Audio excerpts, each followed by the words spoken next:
What truly happens when loyalty collides with destiny on a tower high above the sleeping castle? The air bites with cold, torches flicker against stone, and somewhere in the dark, two minds sharpen like blades. You probably won't survive this, but you'll understand it. So, before you get comfortable, take a moment to like the video and subscribe, but only if you genuinely enjoy what I do here. I'm really curious, from which part of the world are you watching this video? Write your country in the comments. Let's see how far this little story has traveled. Now dim the lights, maybe turn on a fan for that soft background hum, and let's ease into tonight's journey together. The castle breathes around you, alive with whispers of old portraits and restless staircases. Somewhere below, the great hall sleeps beneath its enchanted ceiling, while above it all, Minerva McGonagall stands motionless on the tower's edge. Her robes sway gently in the night air, blending into the sky like ink dissolving in water. You can almost hear her thoughts, measured, disciplined, and quietly exhausted from a lifetime of holding others together. A cat could not look more composed, yet there's a glimmer in her eyes that says she's made too many impossible choices to still believe in perfect order. The moonlight finds her wand hand, steady but trembling, as if remembering what it's cost her to keep Hogwarts safe all these years. Below, the lake glimmers with stillness. Above, the stars pretend not to watch. For a woman who's turned teacups into tortoises, rules into weapons, and fear into discipline, this final night feels like a test of her own heart. The wind carries distant echoes of laughter from a long-lost classroom, students who thought her sternness was cruelty, never realizing it was love wearing a scowl. You take a breath, step closer, and realize that tonight you're not just watching a legend, you're witnessing a wish forming in silence. You follow her down from the tower into corridors heavy with memory, where portraits pretend to sleep and armor creaks in sympathy. Each echo of her footsteps sounds like an argument she never quite won, with herself, with Dumbledore, with time. Beneath the crisp lines of her tartan robes and the iron grace of her posture hides a burden built from decades of restraint. You can almost see the ledger in her mind, every student's mistake balanced against every act of courage, every detention weighed like a confession. When she scolds, it's never anger, it's self-defense, an attempt to hold the world in order by sheer willpower. Somewhere between grading essays and repelling dark wizards, Minerva McGonagall became the quiet spine of the age. You recall one odd historical fact here. Real British schoolmasters in the early 20th century often kept handwritten logs of their students' moral development, as though education were a branch of theology. McGonagall naturally keeps something similar, but her notes are made in memory and guilt, not ink. A fringe tidbit floats to mind. Some scholars argue cats purr not only in contentment, but also to heal themselves. Perhaps that's why her animagus form felt like sanctuary. And yes, it's almost funny. This woman who can turn furniture into soldiers has probably never taken a full day off. Somewhere, a portrait coughs politely as she passes, the sound of history itself trying to apologize. In scholarly circles, there's debate about whether discipline is born from fear or devotion. McGonagall, ever the contrarian, seems to have crafted hers from both. As she pauses by the entrance to her classroom, you realize that every command, every raised eyebrow, every rule was her way of shielding a fragile heart behind unbreakable manners. The unspoken burden, after all, isn't power. It's care that never gets to rest. Years peel backward like old wallpaper as you slip into her past, where the war before the war brews in smoky parlors and uneasy classrooms. The ministry corridors smell faintly of ink and cowardice, and the Daily Prophet headlines hum with polite denial. You see McGonagall in her prime, quill in hand, lips pressed thin, trying to correct the world's spelling mistakes in morality. She's still young enough to think reason can save people, and still stubborn enough to argue with anyone who says otherwise. Dumbledore calls her my conscience in tartan, though even he doesn't always listen. It's one of those ironies history loves. Great men often ignore their wisest allies until the damage is done. There's your first joke. McGonagall could have run the ministry herself if the job required transfiguration rather than politics. The second, she's probably the only witch who could make bureaucracy flinch. And the third, she's secretly the reason every teacher's lounge in Britain trembles when someone says staff meeting. But beneath that humor is something darker, the sense that war never truly begins with wands drawn, but with compromise made too early. You recall one historical fact. During Britain's Second World War, entire libraries were evacuated to prevent the loss of knowledge. McGonagall treats her students the same way, as fragile archives worth saving. A quirky tidbit slips in. A few magical historians once argued that transfiguration is the most philosophical of the arts, because it blurs the boundary between what is and what should be. That's precisely her tragedy. She keeps believing people can be transformed, too. In a dusty office near the Great Hall, she confronts a bureaucrat insisting Hogwarts stay neutral, and you can almost hear her wand humming with suppressed opinion. Scholars still debate whether neutrality is wisdom or cowardice. She's already decided it's the latter. When she finally turns away, her expression says everything. Duty without faith is just paperwork. The war before the war is fought not in battles, but in the exhaustion of holding a line no one else can see. Morning light filters through the high windows of her transfiguration classroom, catching on suspended chalk dust that looks almost magical even before she touches her wand. You sit quietly in the back, pretending to be invisible, while Minerva McGonagall builds a world of logic and precision from thin air. The desks stand in perfect rows, a regiment awaiting orders. The blackboard gleams with diagrams of cups turning into sparrows, and somewhere a nervous first-year hiccups into a puff of feathers. McGonagall does not flinch. Her gaze cuts through chaos with the accuracy of a spell itself, and the silence that follows her. Mr. Finnegan, please refrain from spontaneous combustion, could stun a mountain troll. The classroom is her fortress, every rule a stone, every correction a charm against the entropy of the world outside. You begin to see why she loves this room. Here, control is still possible. The universe obeys when you flick your wrist correctly. Outside, wars, prophecies, and bureaucrats muddle everything. Inside, a beetle reliably becomes a button. For her, that's faith. Yet faith requires patience, and patience requires caffeine. Joke 1. McGonagall's teapot has seen more battles than most aurors. Joke 2. She grades faster than lightning but sighs twice as loudly. Joke 3. If sarcasm were an unforgivable curse, she'd be serving a life sentence. Beneath the humor lies ritual. She begins each class with the same crisp tone, the same faint arch of her eyebrow that can rearrange an entire seating plan without words. Over the years, this discipline has hardened into an art form. You can almost hear the echo of medieval universities, where scholars debated theology in freezing halls lit by oil lamps. One historical fact worth noting: Oxford professors once delivered lectures in Latin while standing for hours to prove endurance was intellectual virtue. McGonagall, you suspect, would have thrived there. She doesn't need comfort. She needs purpose. Every spell she teaches is a small rebellion against ignorance. Every student a candle against the dark. Her classroom, though, is not just order, it's protection. Behind those neat rows sit children destined to become soldiers, spies, martyrs. She knows it, and so she turns every lesson into quiet armor training disguised as education. When she says focus, what she means is survive. When she says again, she means the world will test you harder than I ever could. There's a whispered belief among students that her wand moves faster when she's angry, but the truth is simpler. Fear accelerates clarity. A quirky tidbit from the Department of Mysteries once claimed that transfiguration magic echoes the caster's emotional state more strongly than any other branch. If that's true, McGonagall's power comes not from anger but from grief carefully choreographed into elegance. During one particularly chaotic afternoon, Peeves decides to conduct a symphony using stolen cauldrons. McGonagall doesn't even lift her head.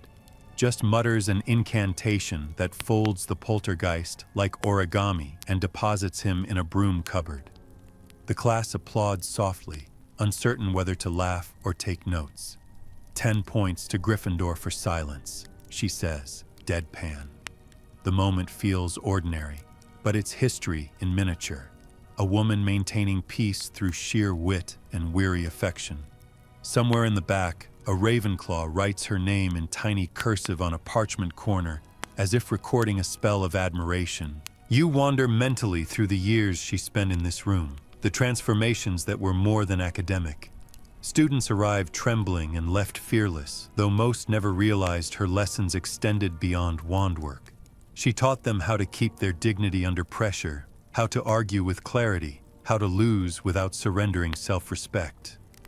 Her sarcasm was a vaccine against arrogance, and while she never said it aloud, she measured success not by grades, but by how well her students could tell right from almost right. That distinction, she believed, separated wizards from disasters. Still, no fortress stands forever. There are moments when even this room betrays her composure. Late at night, after everyone's gone, she lingers among the desks, tracing her wand across initials carved by generations of dreamers. One desk bears the faint scorch marks of a particularly volatile Weasley experiment. Another still hums faintly from a charm cast decades ago. These remnants form her private archaeology, a record of hope and chaos intertwined. You notice her expression soften, a rare smile tugging at her mouth as she recalls laughter that once echoed between these walls. For all her strictness, she misses the noise. You think of another historical truth. During the Enlightenment, professors often used humor to bridge the gap between fear and learning, believing laughter opened the mind faster than discipline. McGonagall would never admit it, but she practices the same philosophy, disguised beneath that icy Scottish exterior. Every dry remark is a thread connecting her to her students, a secret handshake that says, "I see you, but I expect better." Scholars later debate whether her teaching style was fear-based or respect-based. The consensus is simple. It was both, wielded with surgical precision. She once told a terrified first year, "If you cannot master courage, at least master posture." Half joke, half gospel. Outside, the weather turns.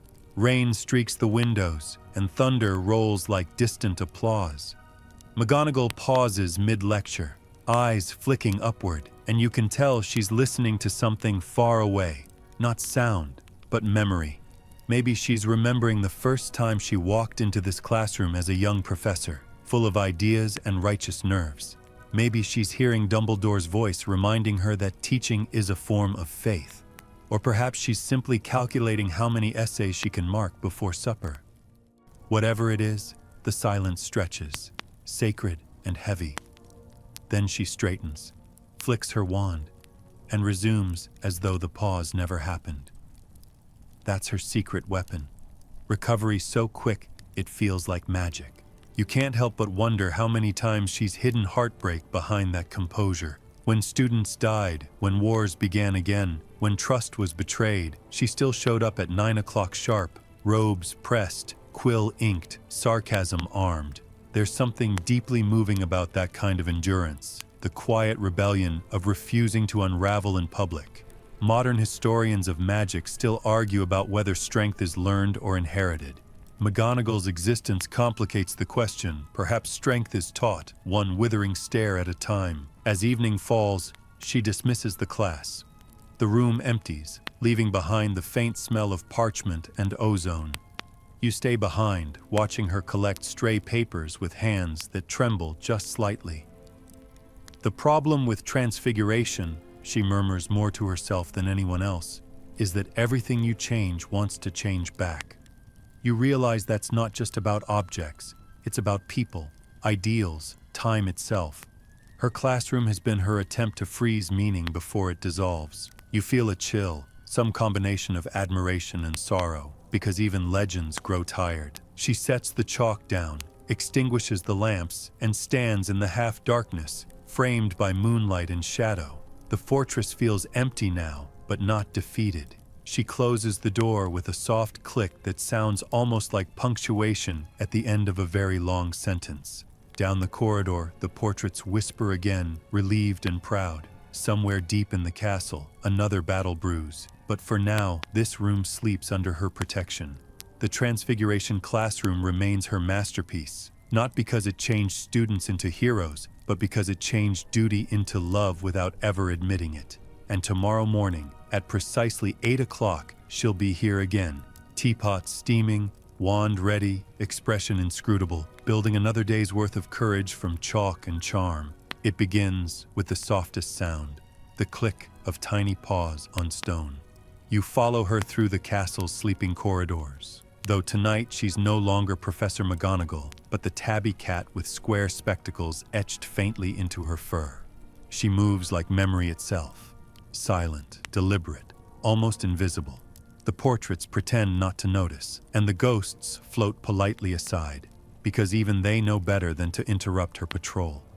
As the moon pours through the stained glass, her shadow stretches long and regal against the flagstones. This is her other self, the one that doesn't need to speak to be obeyed. Joke 1. Even gravity hesitates when Minerva McGonagall disapproves. Joke 2. She's the only cat alive who could make a gargoyle apologize. Joke 3. She's been silently judging everyone since 1947, and she's still right about everything. In this shape, she's free from the pretense of composure. A tail flick becomes punctuation, a quiet purr, a confession. She prowls past the great hall, where benches sit in ghostly order and goblets gleam in the dim. The air still smells faintly of pumpkin juice and anxiety. The war hasn't come yet, but she can already feel it simmering in the walls, the same way cats sense storms. It's one of those little facts history rarely records, that before every great collapse, there's always someone pacing in silence, trying to keep the world intact by watching. The historians of magic love their timelines, their treaties, their Dumbledores and Voldemorts. None of them mention the cat who kept count of every secret meeting, who listened to every whisper in the corridor and remembered who flinched when darkness was mentioned. Outside the window, the forbidden forest sways like a dark sea. A single owl glides by, delivering letters of hope or doom. Hard to tell these days. McGonagall leaps to the sill, tail flicking, eyes sharp as emeralds. From here, she can see everything. The astronomy tower glinting with frost, Hagrid's hut dimly glowing like a candle stub, and the faint trail of lanterns from the greenhouses where Sprout refuses to sleep. She watches it all like an archivist of living history. A real historical fact drifts into your mind. During the London Blitz, cats were used by wardens to detect gas leaks and danger before humans could. Perhaps that's why wizards always trusted them near danger.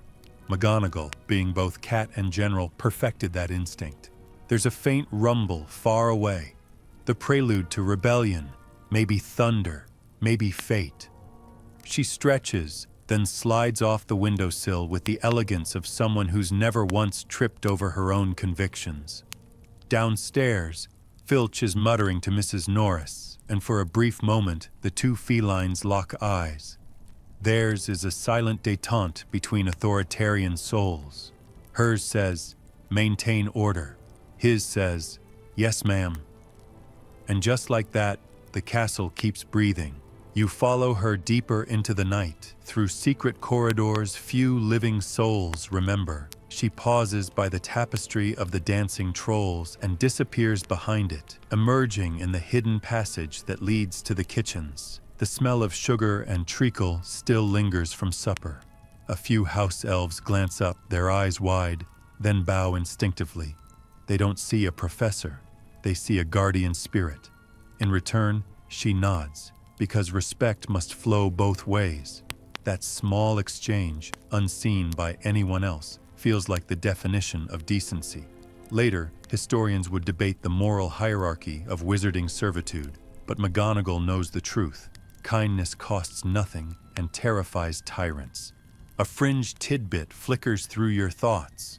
Egyptian temples once kept sacred cats as living embodiments of divine watchfulness, and their movements were considered omens of national fate. Maybe the old magic never really left. Maybe, in this silent patrol, she carries the last echo of that belief, that vigilance itself can be a form of prayer. Her whiskers twitch at a sound from the stairwell, a portrait arguing with its neighbor about Quidditch statistics. She ignores it. Even omniscience has limits. She reaches her favorite perch near the entrance hall, where the light from the moon spills across the marble like liquid glass. From here, she can see the entire axis of Hogwarts life, the doors to the Great Hall, the staircase that shifts just when you need it least, and the front gates that guard against both danger and foolishness. She settles in, tail curling around her paws, eyes half closed but alert. This has become her ritual, her version of meditation. Some people light candles or pray. She listens to staircases breathe. There's something almost monastic about it. You recall that during the Middle Ages, nuns kept nightly vigils by candlelight, believing their wakefulness protected the souls of sleepers. McGonagall does the same for her students, only with more sarcasm and fewer hymns. The hours crawl by. In the stillness, the castle hums with tiny stories. Somewhere in the dungeons, a potion bubbles too loudly. In the tower, a student murmurs through a nightmare. A ghost laughs faintly in the distance, remembering his own punchline. McGonagall, ever watchful, feels it all like ripples through fur. She knows that soon the peace will break, that wars have a way of finding even the most enchanted places. But tonight, she allows herself the small comfort of continuity. The same stars, the same draft under the same door, the same promise that as long as she breathes, Hogwarts endures. The scholarly debate of the night returns, the same one whispered among historians of the magical world. Does Hogwarts create heroes, or does it merely collect them? McGonagall would roll her eyes at the question, because she knows the truth better than any theorist. The castle doesn't create anything. It merely mirrors its inhabitants. When bravery fills its halls, the portraits straighten their frames. When cowardice takes root, even the ghosts grow cold. Tonight, under her watch, it glows faintly gold. She begins her ascent again, tail swishing with purpose. On the stairs, she pauses by a suit of armor dented from a skirmish decades ago. Her reflection shimmers across its surface, two sets of eyes meeting, woman and cat, teacher and sentinel. There's irony here. Transfiguration gave her two forms, but neither offers rest. Still, she climbs, paw over paw, until she reaches the Gryffindor corridor. Through the portrait hole, she hears faint snoring and one student whispering spells in his sleep. She could interrupt, but mercy wins. Even legends deserve dreams. A burst of cold wind rolls through the corridor, and she follows it to the balcony overlooking the courtyard. Snowflakes drift lazily, glowing in the moonlight. It's so quiet you could believe the world has forgotten war. Below her, the statues stand solemn and still, guardians carved by generations of unnamed hands. Somewhere out there, the world shifts, governments crumble, and allegiances change. But here, she watches, ensuring the pattern of survival continues. That's the thing about her kind of heroism. It's invisible until it's gone. You notice her hesitate, gazing toward the dark horizon beyond the forbidden forest. Maybe she's thinking of friends lost, Dumbledore, Moody, perhaps even Snape. The memories are like distant bells, sharp, beautiful, and slightly off-key. A wry thought crosses your mind. If grief were a transfiguration spell, she'd have mastered it decades ago. The humor doesn't break the mood, it softens it. McGonagall, even as a cat, has learned to coexist with sorrow the way one tolerates bad weather. Annoying, inevitable, survivable. Another fact drifts in. During the Renaissance, scholars believed cats absorbed negative energy from human dwellings, acting as living talismans. Maybe that's her secret. She absorbs the castle's pain, filters it through discipline, and returns it as calm. She sits there for hours, motionless, except for the occasional twitch of an ear. The first light of dawn finally creeps over the hills, staining the sky a fragile gold. She blinks once, as if acknowledging the sun, and then gracefully leaps down, her paws landing without a sound. By the time she reaches her quarters, the transformation begins. The fur retracts, the limbs lengthen, and in seconds, she stands upright again, robes materializing from thin air. Her spectacles glint in the newborn light. She sighs, not from fatigue, but from the small tragedy of returning to humanity. It's easier to be the cat. The cat never has to comfort parents or write to the ministry. The cat doesn't have to remember who didn't make it through the last battle. The cat just watches, and in watching, preserves the world. She pours herself tea, of course, because equilibrium requires caffeine. Steam curls like morning fog, and she mutters, "Another day." Outside, the castle awakens. Bells ring, corridors fill, and chaos resumes. No one knows that their safety was guarded all night by a creature small enough to nap in a bookshelf. And she will never tell them. Her pride forbids sentimentality. But if you look closely, you might catch a faint, self-satisfied flick of her tail before she vanishes behind a stack of essays titled Transfiguration Theory and the Ethics of Change. You take a final glance out the window, and the dawn paints everything in quiet gold. The war may still come, the world may still twist itself into impossible shapes, but as long as she walks these halls, sometimes on 2 legs, sometimes on 4, order will hold. Somewhere deep within her, the cat and the woman agree on one simple truth. Watching is an act of love.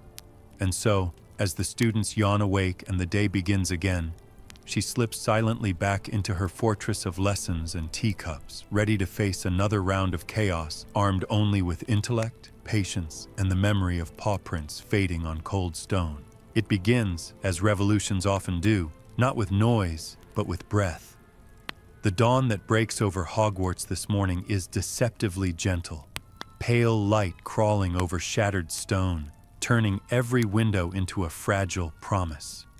You can smell it before you see it. Dust, burnt parchment, the strange metallic tang of wards straining to hold. Somewhere, a bell tolls. It's not a call to class, but to arms.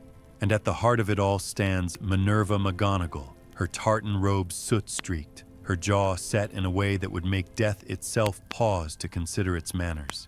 She's no longer just a teacher. She's command incarnate. Her voice slices through the great hall like a conductor's baton. To your positions, and even the ghosts stand straighter.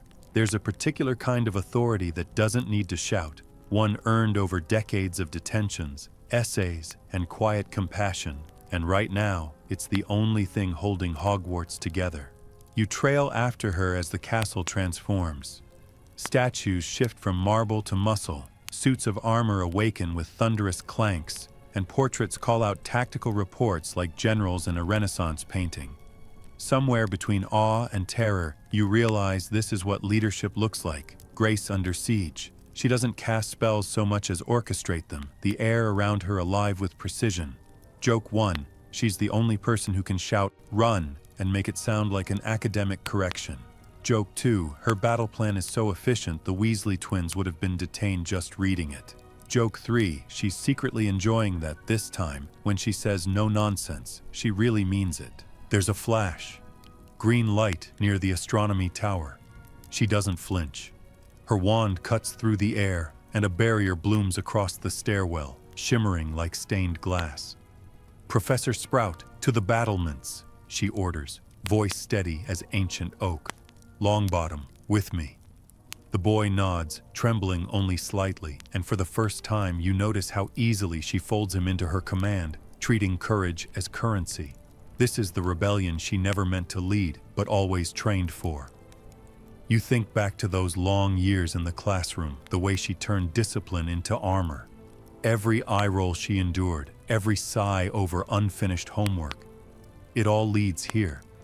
The students aren't just children anymore. They're soldiers of her making, armed with conscience. Outside, chaos unspools. The Death Eaters descend like vultures, laughter curdled and sharp. The castle roars back, ancient magic shuddering awake. She raises her wand, and the very architecture obeys. Bridges twist, doors seal, staircases rearrange like chess pieces on command. You remember a real historical fact. During the siege of Constantinople, engineers rerouted walls overnight to outsmart their attackers. McGonagall would have fit right in, correcting their blueprints with one raised eyebrow. She's channeling the same defiant genius, the quiet insistence that intelligence itself is a weapon. The ground trembles as the first curses strike the outer wards. She doesn't blink. Her voice, somehow calm, cuts through the din. Hold the line. It's not just an order, it's a prayer. The portraits echo her words across the halls, 1,000 painted mouths reciting her defiance. You feel something stir, pride maybe, or that peculiar ache that comes from watching duty outshine fear. A fringe tidbit drifts into thought. Some magical theorists once argued that transfiguration at its highest level isn't about changing matter, but changing fate. Watching her now, you believe it. She turns suddenly, sensing movement behind her. A student, barely 16, stands frozen, wand shaking. The boy mutters, he's not ready. McGonagall's eyes soften, not the softness of weakness, but of recognition. None of us are, she says, and for a fleeting second the war pauses to listen. Then she flicks her wand, conjures a silver cat that bounds into the chaos, carrying her message through fire and rubble. That cat, luminous and unbothered, is her courage given form. Historians will later debate whether magic can transmit emotion. Tonight, it undeniably does. Spells explode like fireworks. Corridors collapse, and yet she keeps moving. Every time a wall crumbles, she rebuilds. Every time a cry rises, she answers. Somewhere near the courtyard, she duels a masked figure twice her size, her precision immaculate. There's elegance in her anger, the poise of someone who's spent decades balancing etiquette and fury. The duel ends with a flash of blue. The attacker falls. She exhales just once and moves on.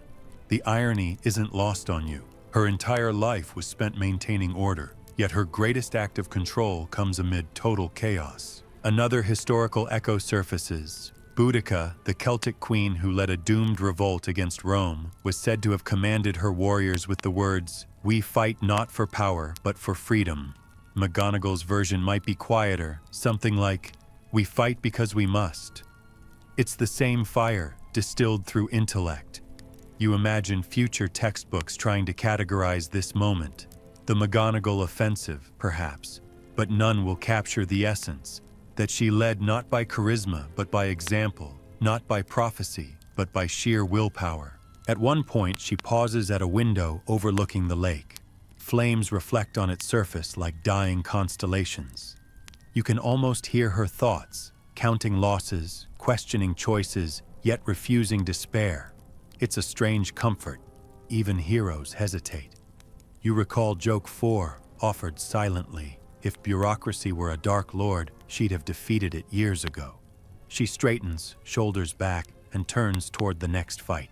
Around her, chaos bends into order, as if the castle itself recognizes its truest headmistress.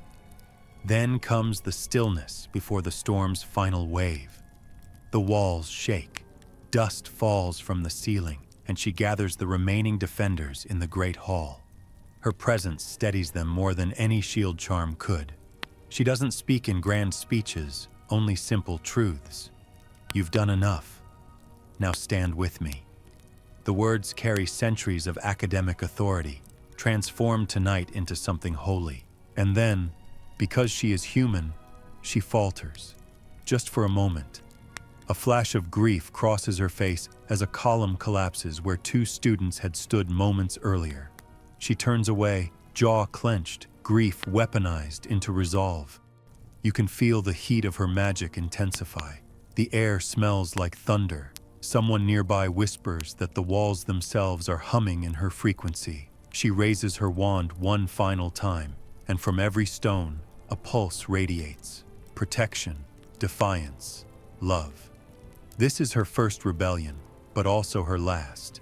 Not the kind sung about in taverns or inscribed in textbooks, but the quiet, unglamorous sort that happens when a teacher refuses to abandon her students. I'm really curious. From which part of the world are you watching this video? She might say now, if she weren't too busy saving it. Write your country in the comments. Let's see how far this little story has traveled. The humor fits oddly well amid the fire, proof that even in apocalypse, connection matters. Outside, dawn finally breaks. The battle will rage for hours yet, but the tone has shifted. The students move with purpose, the professors with unity. It's as if courage itself has taken attendance. And at the center of it all, Minerva McGonagall, scholar, soldier, cat, legend, stands unmoved. Her rebellion isn't for glory or revenge. It's for the right to keep teaching in a world that often forgets why learning matters. In later centuries, scholars will debate whether this was the night Hogwarts was saved by strategy or by love. The truth, as always, is somewhere in between. When the dust finally settles, she allows herself a single breath, long and shaking. Her robes are torn, her wand scorched, her heart heavier than she'll ever admit. She looks at the surviving students, tired, trembling, alive, and nods once. That's all. Victory acknowledged, grief postponed, order restored.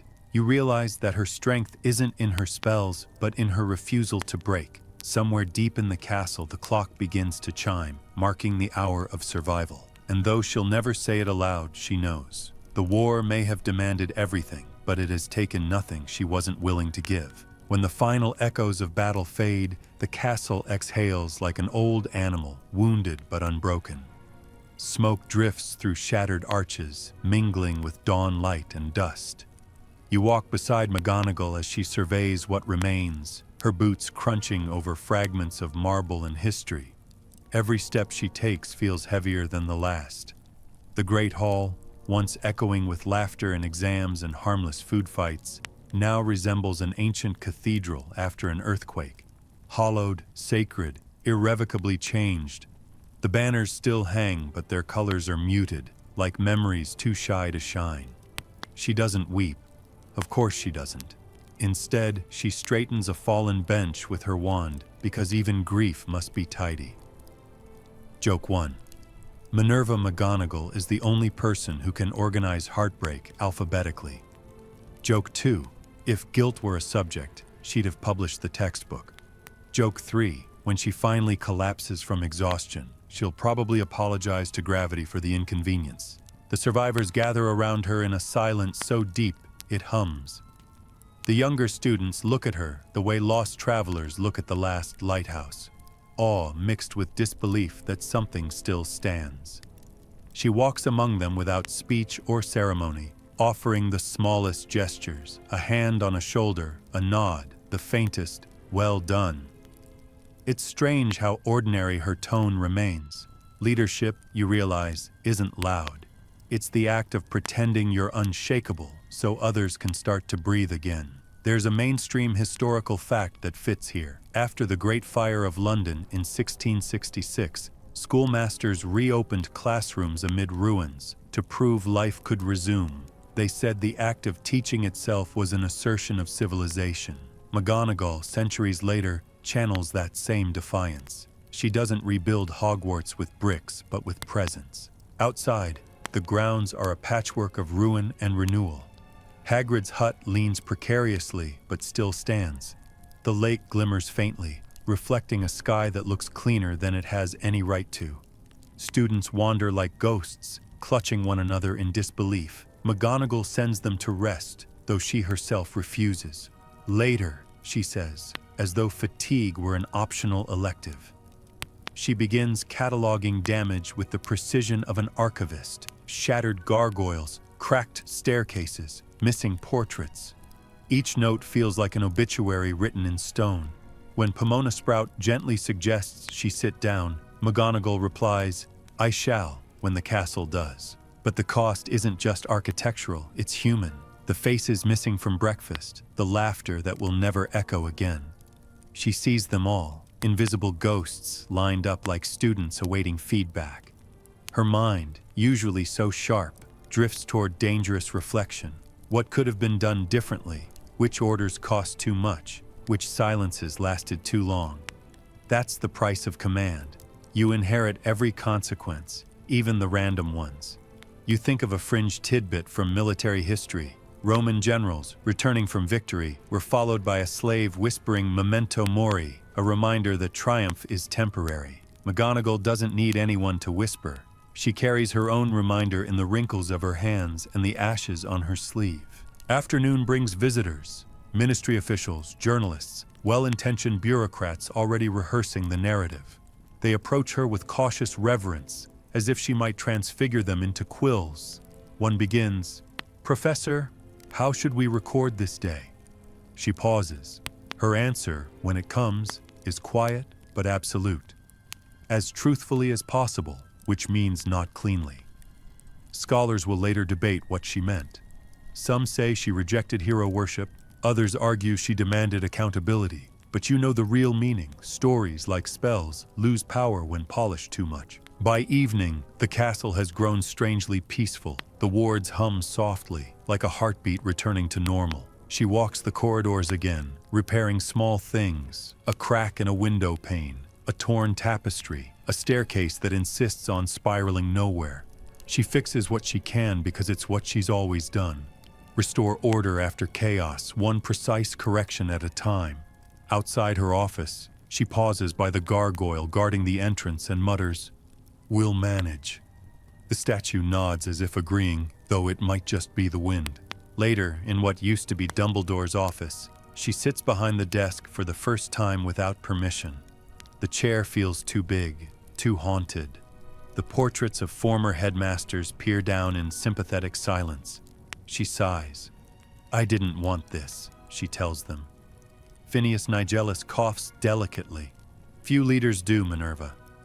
The capable rarely volunteer. The compliment lands like a stone in water. True, but cold. She pours tea from a cracked pot and stares at the steam until it fades, thinking that leadership and loneliness are merely synonyms in different languages. Night falls again. She makes her rounds through the castle once more, though this time she moves slower, not from fear but from gravity. Each hallway feels heavier, weighted with absence. She pauses at the entrance to the great hall and closes her eyes. The ceiling above her shifts from stars to dawn and back again, unable to decide what time it is. Maybe time itself is waiting for her signal to resume. The irony strikes her. She spent her whole life teaching precision, and yet grief refuses to follow instructions. Still, there's something oddly merciful about exhaustion. It dulls regret into routine. She keeps walking, her heels echoing softly. And you think of another historical note. Florence Nightingale once said, "Order is the shape love takes when chaos threatens." McGonagall would approve. She's turned discipline into affection, structure into sanctuary. Her students will never fully understand it, but somewhere deep in the bones of the castle, they'll feel it. The hum of loyalty disguised as decorum. Toward midnight, she finally sits in the staff room. The teacups are mismatched, the table cracked, but it's still the safest place in the world. Professor Flitwick sits nearby, humming faintly. They exchange a glance heavy with mutual understanding, the kind born only of survival. "We'll need a new curriculum," he murmurs. She almost smiles. Something practical this time. He chuckles, and for the first time in days, she laughs too. A short, dry sound that startles the portraits. Humor, it seems, is still her best armor. When the others leave, she stays behind. The fire flickers low, and shadows play across her face. She opens a small box she's carried for years. Inside lies an old brooch shaped like a lion, its gold dulled with age. She traces it with her thumb, the motion automatic, almost tender. "Albus," she whispers, "we did what we could." The words vanish into the air, half prayer, half report. Somewhere above, the castle creaks in reply. The open scholarly debate now is not about victory or defeat, but about endurance. Historians argue whether courage is born from conviction or necessity. Watching her, you suspect it's both, but tempered by something rarer: obligation. She doesn't fight because she loves conflict. She fights because someone must, and she's the adult in the room. Always has been, always will be. Before retiring, she walks once more to the window overlooking the courtyard. The moon hangs low, swollen with light, casting silver across the broken stones. The night air is cold, but for the first time in a long while, It feels clean. She whispers the castle's motto under her breath, Draco dormiens nunquam titillandus, and the absurdity of it, never tickle a sleeping dragon, almost makes her smile. The joke lands late, but it lands. Because really, what else has she been doing all her life but managing dragons, students, ministers, destiny itself, and somehow not getting burned? She turns away at last, leaving the moonlight behind. Tomorrow she'll begin rebuilding the timetable, reassigning dormitories, rewriting rules to fit a world that's lost its innocence. But tonight, she allows herself one luxury, to simply exist without deciding anything. The battle is over, the survivors asleep, and Hogwarts, her impossible, infuriating, beloved school, still stands. For the first time in decades, she whispers a thank you, not to any god or ghost, but to the walls themselves. They've held. So has she. And though the weight of command will never leave her shoulders, it now feels, if only faintly, like honor rather than burden. The years that follow drift in like dust through an open window, slow, silent, inevitable. You find McGonagall in her office once again, though the chaos has been replaced by calm so deep it almost feels unnatural. The quills are neatly lined, the parchment stacked, the teapot sighing softly on the hearth. Outside, the corridors echo not with fear, but laughter again. New students, unscarred by war, filling the air with the same hopeful noise she once thought she'd never hear again. She teaches fewer classes now, but when she does, her voice carries the same crisp authority, only softened at the edges, like a blade worn smooth from use. Joke 1. Students whisper she's mellowed with age, though anyone who's ever misplaced homework knows better. Joke 2. She still terrifies visiting inspectors into silence. Joke 3. No one has dared sit in her chair since 1949, and for good reason. Her hair has silvered completely, but her eyes are brighter than ever, steel polished to mirror light. The school thrives under her quiet vigilance, even as the world beyond continues its usual chaos. Letters arrive daily from former students, aurors, diplomats, parents, all writing to thank her for being both nightmare and salvation. She never replies, of course. Sentiment, she claims, is best expressed through punctuality, but sometimes, late at night, she rereads those letters and allows herself the smallest, most scandalous smile. A factual echo lingers. Many real teachers after wartime Britain kept teaching well into old age, claiming the classroom was the only place where history could be undone one child at a time. She'd agree with that, though she'd phrase it with fewer adjectives. In the evening, she walks the castle grounds with a cane, charmed to hum softly in rhythm with her steps. The portraits greet her like an old comrade. The ghosts bow.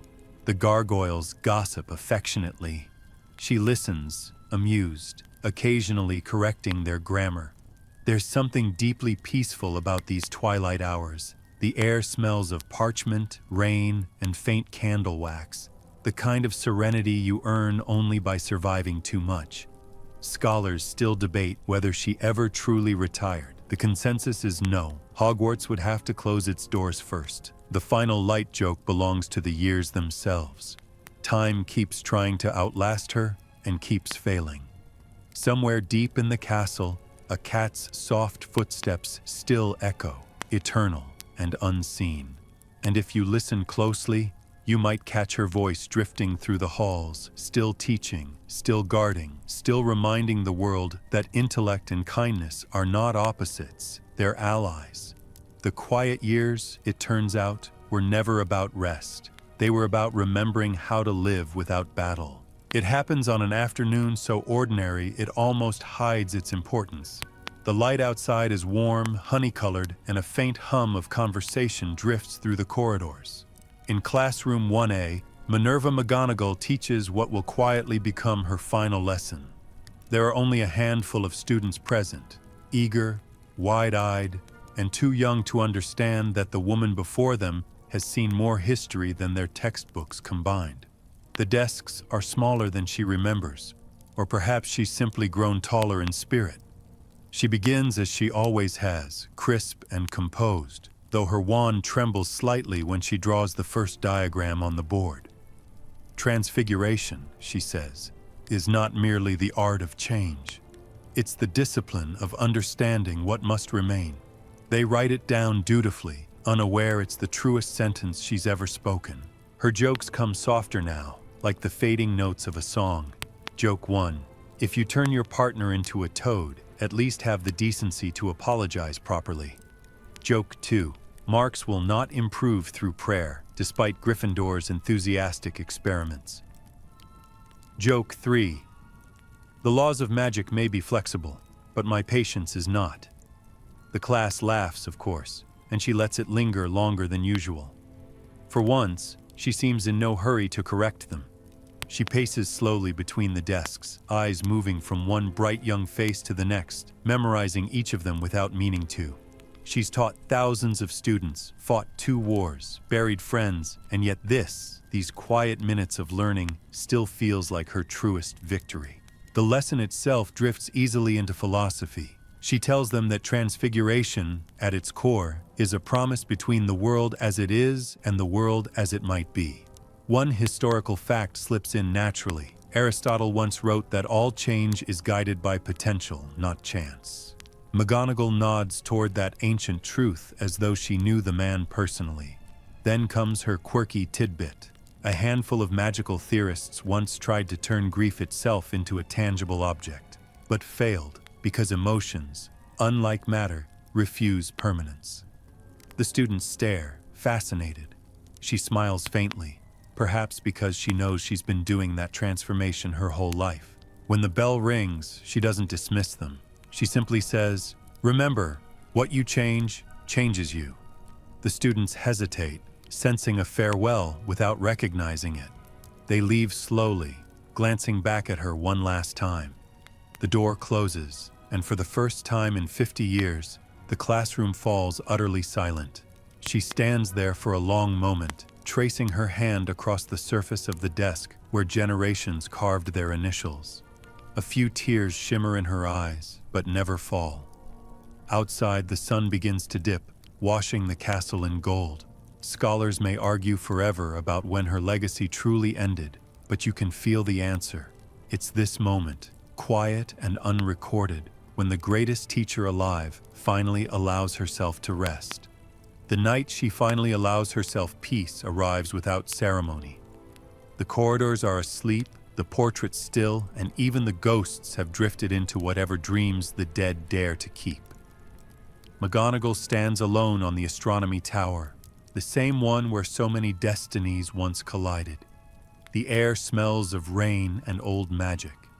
Above her, the sky stretches wide and clear, full of patient constellations that seem to have been waiting just for her. The years have curved her spine slightly, silvered her hair, and softened the stern edges of her face, but her gaze remains unyielding, a quiet fire refusing to dim. She leans against the cold stone, feeling the pulse of the castle beneath her fingertips. Hogwarts breathes like a living thing, its heartbeat synced to hers. It always has been. She's not here to cast spells or command armies. She's here to think, or perhaps to stop thinking for once. In her pocket rests a folded scrap of parchment, a list she made decades ago, now yellowed and brittle. "What I will not forget," it reads, followed by names, dates, and fragments of memory. Students lost, friends gone, promises kept. She runs her fingers along it and smiles, the way one smiles at an old photograph. "You've done enough," she whispers, though whether to herself or to them, you can't tell. It's the sort of line she spent a lifetime saying to others but never believed until now. Her mind drifts through years like turning pages, the laughter of her first class, the sound of phoenix wings, the endless parade of mischief and brilliance that passed through these halls. And somewhere, in all of it, she remembers the warmth of Dumbledore's trust, the pride of seeing courage reborn, the ache of surviving when others didn't. For once, she doesn't bury the emotion. She lets it exist. Change, she murmurs to the stars, always comes too late or too soon. It's half complaint, half confession, but the night accepts it without argument. A soft breeze rises, tugging at her robes, carrying the faint smell of parchment and pine. She closes her eyes, allowing the wind to thread through her hair. Somewhere down in the courtyard, a single cat pads silently across the stones, as if keeping watch for her one last time. You imagine it's the same animagus form she left behind, her better half still making rounds, ensuring that even as she rests, Hogwarts remains guarded. It's a beautiful thought, almost absurdly comforting. Then she lifts her wand for the last time, not to conjure, not to defend, but simply to write light into darkness. The spell she casts is wordless, a soft arc of silver that blooms into 1,000 tiny stars above the castle. They shimmer, faint but persistent, hanging there long after her arm lowers. It's not power, it's gratitude. One final act of beauty for a world that never stopped testing her. Somewhere, far below, the students sleeping in their dormitories will see it through their windows and think it's a charm of protection. They won't know it's a goodbye. There's a gentle scholarly debate about whether great teachers ever truly die. Some say they live on through lessons, others through legacy. But here, beneath the constellations and candle smoke, you suspect the truth is simpler. They live in the silence they leave behind, the peace they've earned for others. McGonagall exhales, long and steady, and for the first time in her life, she doesn't plan what comes next. She just listens, to wind, to stone, to the heartbeat of her home. When dawn finally breaks, the stars fade, but one small light remains, floating above the tower like a lingering thought. And if you stand there long enough, you'll hear a whisper, gentle and amused, saying, "Class dismissed." The castle answers with a low hum, ancient and eternal, as if bowing in return. The wish beneath the stars has been granted, not immortality, not glory, but rest. The kind of rest that comes only to those who have carried the world and then finally, gracefully, set it down. Time, like magic, refuses to stop for anyone, but Hogwarts remembers. Years pass, seasons loop through their rhythm of frost, bloom, and harvest. Yet the air within the castle keeps her presence the way stone keeps warmth. Students still whisper her name in corridors when courage falters. The portraits tell stories of Professor McGonagall, the lioness of order, and even Peeves in his eternal chaos bows when her memory is mentioned, then immediately drops a bucket for tradition's sake. The Great Hall glows every evening under its floating candles, and sometimes, when the light hits a certain angle, it looks as though a woman's shadow passes along the teacher's table. Joke 1. No one's dared take her old chair except once, and the poor substitute was haunted by flying quills for weeks. Joke 2. Rumor says she still grades essays posthumously. Joke 3. Her ghost cat allegedly prowls the library and meows disapprovingly at split infinitives. There's something strangely tender about how the castle mourns. The staircases creak less, as if walking softly in her memory. Even the sorting hat occasionally mutters her name, mid-rhyme, before composing itself again. You walk the same corridors she once patrolled, and you can feel it. The sense of watchfulness, that invisible standard of dignity she left imprinted in the air. A factual note fits neatly here. Historians once observed that cathedrals across Europe seem to absorb the emotions of their builders, their stones resonating centuries later with the spirit of devotion that raised them. Hogwarts has done the same with her discipline.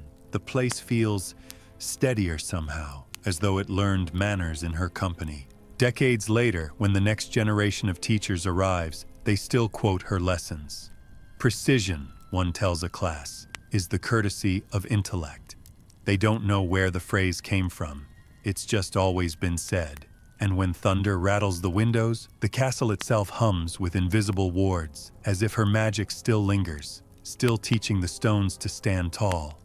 Some nights, the current headmaster swears he hears the faint clink of teacups from her old office. Just the wind, he tells himself, but he checks his grammar anyway. Scholars and magical theorists continue to debate the same question: can places remember people? The consensus remains inconclusive, but here, where McGonagall's memory walks like moonlight through every corridor, it feels less like speculation and more like proof.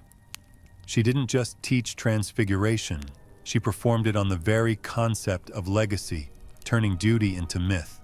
The castle, grateful and proud, carries her memory like a crown. And if, one night, you find yourself walking alone beneath the flicker of torchlight, don't be surprised if the air feels slightly warmer. That's just her, checking attendance. Word count, 734. Section 12, The Dream Beyond the Window. It's late again, centuries later perhaps, or maybe just a heartbeat. Time doesn't quite obey its own rules here. The moon lies low over the black lake, casting ripples of light that sway like breath. In the distance, the castle glows, a living monument, each tower a pulse of memory. Somewhere inside that glow, Minerva McGonagall still exists, not as ghost or echo, but as the thought that order can coexist with compassion. In this dreamlike stillness, you sense her presence at a window high above, a faint silhouette watching the night she once ruled with discipline and dry humor. Her cane leans nearby, her spectacles rest open on a book, and the fire beside her burns slow and steady. If she could speak from this threshold between waking and eternity, her tone would be the same as always. Measured, slightly amused, unflinchingly honest. The trouble with magic, she might say, is that it teaches you how to change everything except yourself. Then she'd probably assign an essay on it. Joke 1. She's likely lecturing angels about posture. Joke 2. Heaven's curriculum improved its attendance rate by 70% the day she arrived. Joke 3. Even eternity now begins precisely on time. Yet beneath the humor lies peace. For the first time, she has nothing left to fix, no chaos to contain, just the quiet satisfaction of knowing that the world carried on, perhaps even learned a little. One final historical truth belongs here. Long ago, the Celts believed teachers became stars after death, lighting the way for future minds. And somewhere above Hogwarts, a faint new star glimmers faintly gold and green, pulsing with a rhythm too steady to be coincidence. Scholars, of course, debate whether it's real. The students don't. They name it Minerva's lantern and whisper that it watches over them during exams. It's superstition, maybe, but comforting.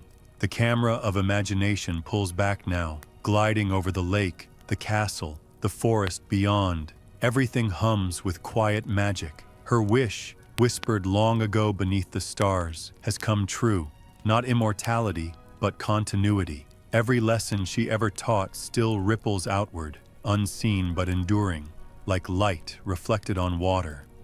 So, as the breeze stirs through the towers and dawn begins to rise, the voice of the story fades gently.